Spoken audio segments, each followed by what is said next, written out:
North Dakota Governor Doug Burgum has just days to raise his poll numbers, enough to get a spot on the national stage in the next Republican presidential debate. The goal remains the same, from the go-to small-town guy in North Dakota to 1600 Pennsylvania Avenue.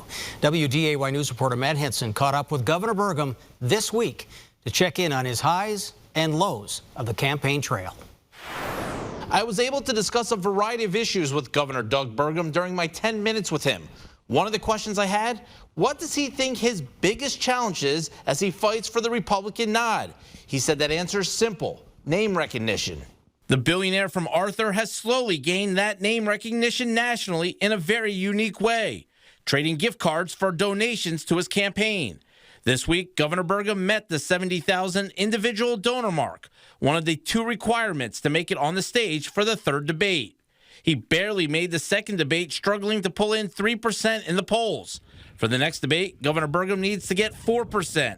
His campaign is focusing hard on the early primaries in Iowa and New Hampshire. We're up against a bunch of people that are super well known, have 100% name recognition, and we're the least well known, but we're the best well liked. One big issue that has come up since the last debate: the war between Israel and Hamas.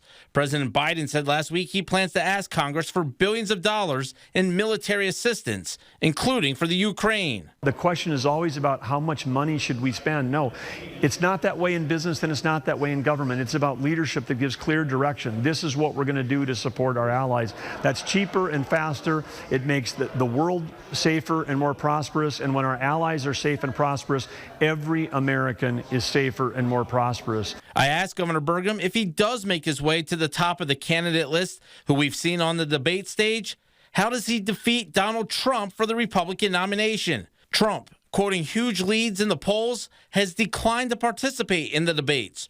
Burgum pointed to current polls in Iowa and New Hampshire. The person that's leading the Republican race right now is at 40%. That means 60% of the voters in those states are looking for an alternative, and we're doing everything we can to be that alternative.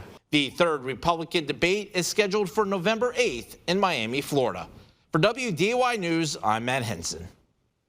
4 Republican presidential candidates have qualified for the third Republican debate on November 8th in Miami. That's according to their campaigns. It does not include Donald Trump, who has said he will not participate.